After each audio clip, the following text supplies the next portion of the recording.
4 কোটি মানুষ পাচ্ছে দিনে 100 টাকায়।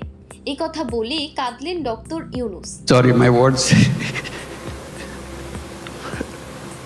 I cannot bring my word. মানুষের দুঃখ কষ্টের কথা বলতে যে ডক্টর ইউনূস আজ কেঁদে ফেলেছেন সবার সামনে। এর আগে কেঁদেছিলেন আবু সাঈদের কথা বলতে যে। সমস্যা হলো অন্যান্য রাজনীতিবিদদের মতো উনি কান্না ম্যানেজ করতে পারেন না। কথা বলতে বলতে হুট করেই থেমে যান, কথাই বলতে পারেন না।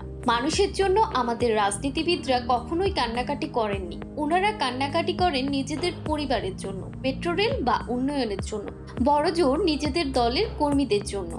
দেশ কতটা উন্নতি হয়েছে, কত মানুষ খেতে পেরেছে, এসব বলে গর্ব করাই রাজনীতিবিদদের প্র্যাকটিস। দারিদ্র্য লুকিয়ে ফেলো মানুষের মনে, সাফ হয়ে যাক, নিজের সম্মান ঠিক রাখো, এই ছিল রীতি। এই প্রথম কোনো রাষ্ট্রপ্রধান বিজনেস সামিটে উঠে বললেন আমার দেশের মানুষ দরিদ্র। আসলেই তো, এর চেয়ে সরল স্বীকারোক্তি আর কি আছে? বাটার দোকান লুট হয়েছে সন্ত্রাসের জন্য না, গরিবের জন্য। রিয়েলিটি হলো এই দেশে কমপক্ষে 4 কোটি মানুষের দৈনিক ইনকাম 100 টাকারও কম। Can you imagine? অথচ ইউনূসের এসব দরকার ছিল না। সে তো এলিট ক্লাসের মানুষ, ভালো ভালো কথা বলে নিজের ইমেজ ঠিক রাখতে পারত, নিজের সম্মান গার্ডস ঠিক রেখে শেষ করতে পারত।